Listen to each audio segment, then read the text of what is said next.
Assalamualaikum warahmatullahi wabarakatuh. Halo semuanya, halo sobat-sobat yang ada dimanapun itu, baik itu di rumah maupun di sekolah, di masjid, dimanapun itu deh.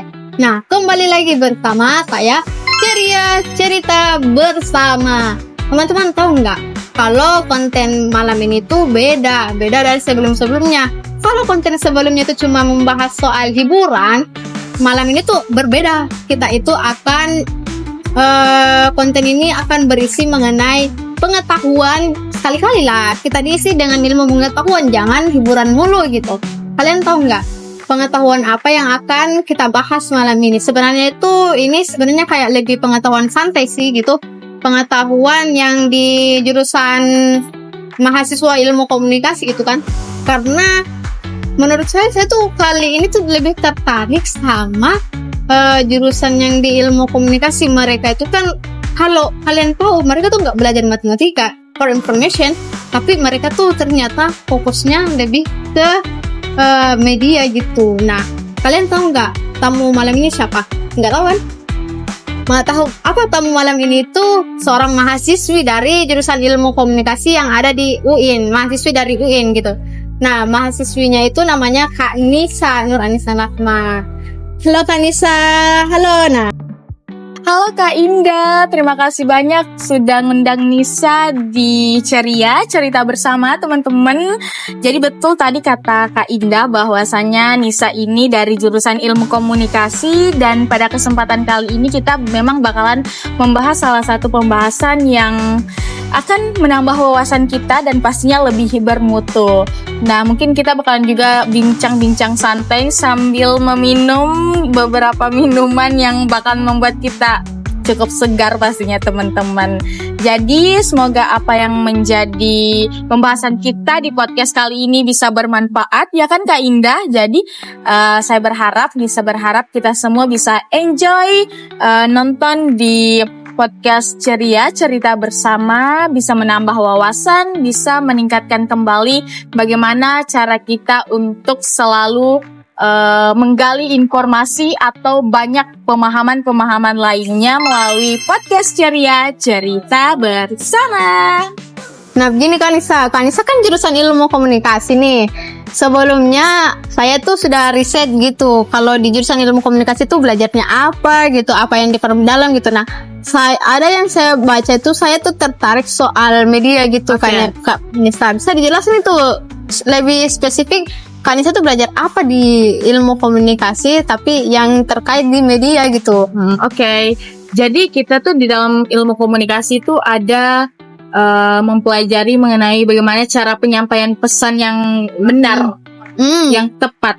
Oh, berarti ada caranya ya? Iya betul, karena memang kita kalau anak komunikasi itu kan tahu ada komunikan, ada komunikator.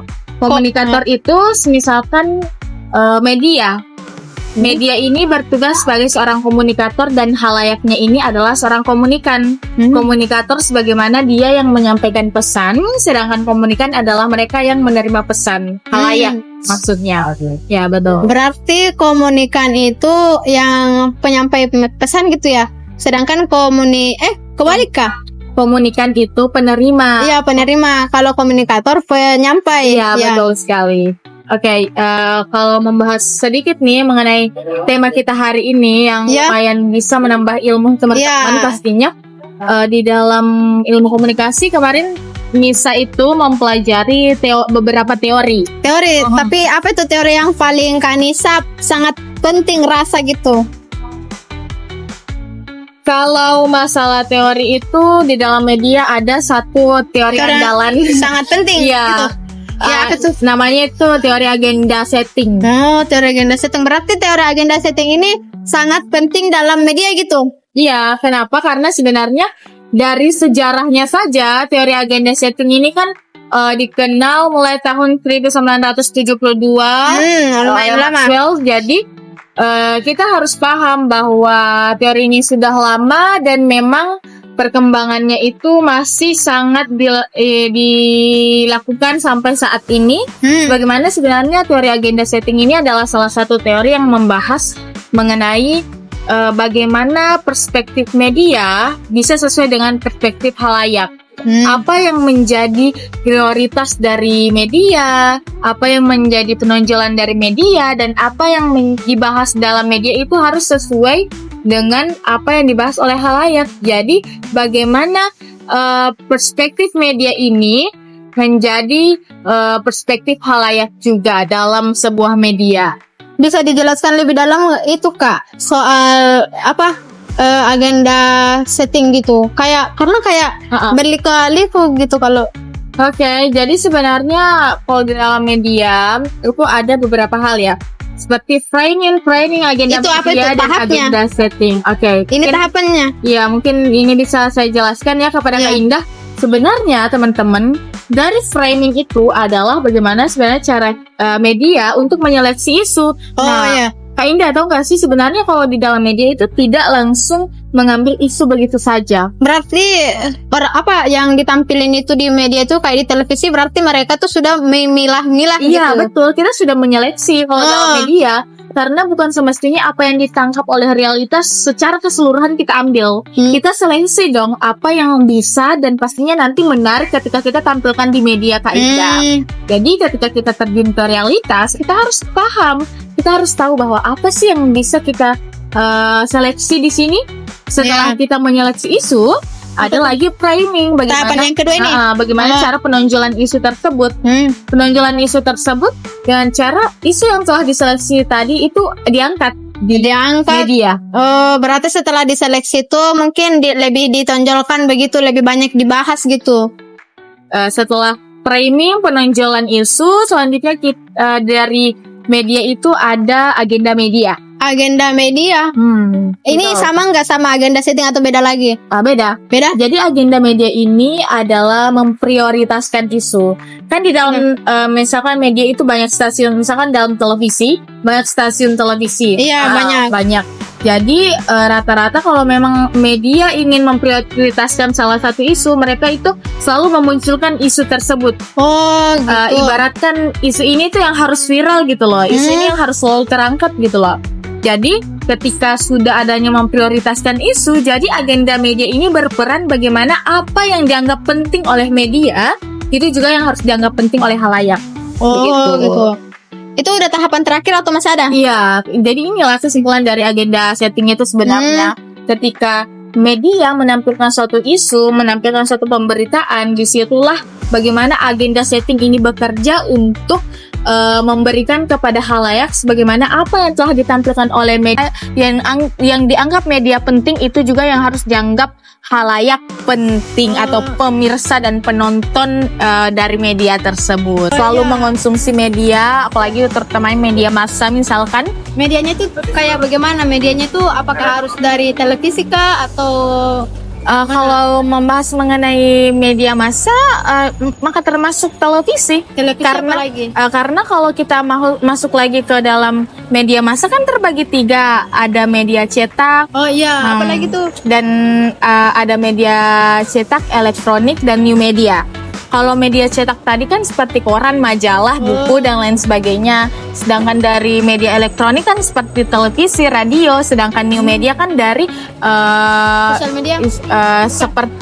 Seperti media televisi, misalkan televisi, tetapi televisi yang sudah terkonek dengan internet atau beberapa gadget yang sudah terkonek dengan internet. Jadi bagaimana kita sudah bisa mengaksesnya lebih luas lagi begitu. Karena kan new media berarti kita sudah fokus ya pada internet sekarang. Kita sudah tidak bisa lepas dari yang namanya internet, kan? Kenapa Kak Nisa, kenapa kalau kenapa itu kalau mau menampilkan sesuatu harus diseleksi? Kenapa harus diseleksi dulu? Apakah sepenting itu untuk menampilkan sesuatu ke khalayak begitu? Iya. Jadi teman-teman, kita harus tahu ya sebenarnya betapa pentingnya informasi atau pesan yang kita sampaikan kepada orang lain. Bahkan pesan yang saya sampaikan kepada Kak Indah itu penting, apalagi ketika kita menyampaikan pesan kepada banyak orang. Khalayak loh ini, siapapun yang bisa mengakses media, mereka berhak untuk menerima, kan? Mereka berhak untuk menerima. Maka dari itu bagaimana kita menjadi seorang komunikator yang mampu menerapkan cara-cara penyampaian pesan dengan bijak, penyampaian pesan no hoax, ya kan? Menyampaikan pesan yang pastinya informatif, edukatif, ataukah hiburan itu adalah salah satu hal tujuan di dalam media untuk menyampaikan informasi tersebut kepada halayak. Jadi memang penting banget loh Kak Indah bagaimana cara kita untuk menyampaikan pesan dari media kepada halayak seperti itu.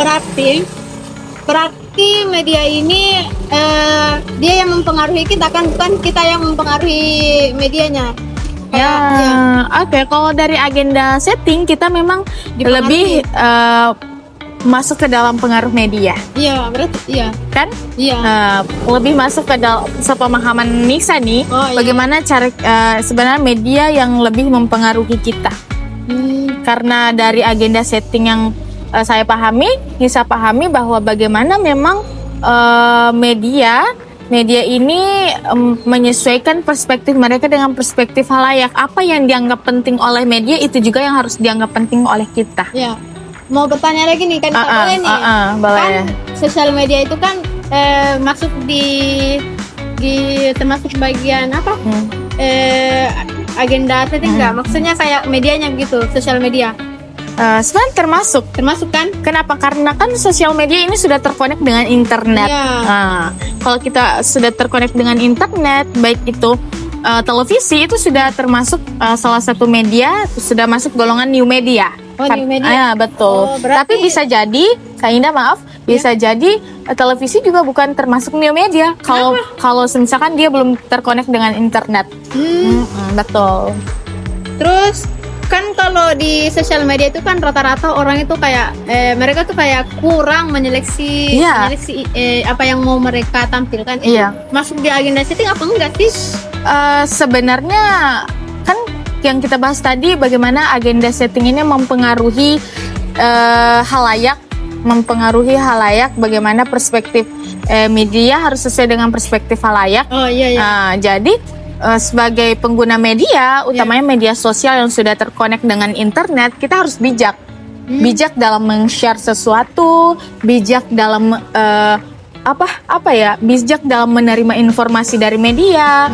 Maka dari itu dengan adanya media, dengan adanya informasi ini adalah salah satu peluang media sebenarnya untuk menarik perhatian dari halayak. Dan tahu nggak sih Kak Indah, ternyata memang kita adalah salah satu generasi yang sudah tidak bisa lepas dari namanya gadget. Iya, itu susah banget. Maka dari itu semua informasi itu mudah banget kita dapetin. Iya. Bahkan banyak banget orang yang udah nggak bisa tahu bagaimana cara menyeleksi isu yang Iya, baik. benar. Mengonsumsinya, memakannya saja hanya mentah-mentah tanpa mencari tahu sumber yang pasti dan lain sebagainya. Jadi kita juga harus paham seperti itu Kak Indah. Tapi kita juga harus paham bahwa media memang tugasnya untuk memberikan informasi, baik itu informasi edukatif, informasi yang hiburan atau kayak entertainment dan lain sebagainya, seperti itu Kak Indah. Jadi teman-teman, kan kalau gadget itu kan medianya itu kan rata-rata berita yang mereka tampilkan itu belum tentu benar, betul kan Nisa? Jadi kalau begitu kita harus pandai-pandai juga menyeleksinya begitu. Terus saya penasaran dengan Kanisa di jurusan ilmu komunikasi ini kan belajar agenda setting. Jadi ada nggak pernah proyeknya yang kayak lebih mengarah ke agenda setting gitu? Sejauh ini kita memang kalau di jurusan masih mempelajari teori mengenai agenda setting dan banyak lagi bukan agenda sih, tapi lebih tepatnya teori-teori dalam komunikasi yang harus kita pahami. So untuk penerapan kita harus paham bahwa penerapannya itu bukan, kalau dari sekarang belum mendapatkan proyek yang iya semester depan atau iya insyaallah iya. Bedanya tadi saya sudah semester berapa ini? Semester 4. Oh berarti di semester 4 itu pengembangan kayak di jurusan ya, kayak udah mulai belajar media-media semua segala macam gitu. Betul Kak Indah. Minum kan Sa? Iya, Pasti kehausan ini. haus banget ini guys. Kayaknya seru ya kalau di jurusan ilmu komunikasi karena kayak lebih belajar media begitu. Betul. belajar matematika enggak? Enggak. Udah. Wah, lumayan ya pembahasan kita agak gimana gitu. Tapi ini ilmu baru. Iya betul untuk teman-teman ceria semuanya. Iya. Makasih Kak Nisa. Iya sama-sama Kak Makasih Indah. ya, itu sangat membantu banget. Baik teman-teman, jadi itu tadi adalah yang disampaikan Kak Nisa yang dibagikan kepada kita mengenai pengetahuan gitu, pengetahuan mengenai media gitu kan. Nah untuk teman-teman, jadi kesimpulannya itu di media itu kan ada namanya agenda setting. Nah agenda setting ini ada 4 tahapannya gitu. Kalau yang tadi Kak Nisa jelasin ada 4 tahapannya itu, yaitu pertama framing, kemudian tahap yang ketiga itu agenda media, kemudian tahapan yang terakhir itu agenda setting gitu. Nah penjelasannya itu kan yang tadi dijelaskan gitu. Kalau kalian gak paham-paham, udah deh kalian nonton ulang, jangan cuma hiburan mulu gitu. Nah menurut saya apa yang disampaikan Kak Nisa itu udah mateng banget, mateng dan yang kalimat yang disampaikannya juga itu mudah dicerna gitu teman-teman. Tapi kalau teman-teman nggak paham, kalian harus putar ulang lagi tuh supaya teman-teman bisa paham gitu apa yang disampaikan Kak Nisa. Baik, sekian dari Ceria Cerita Bersama malam ini. Baik teman-teman, assalamualaikum warahmatullahi wabarakatuh. Dadah.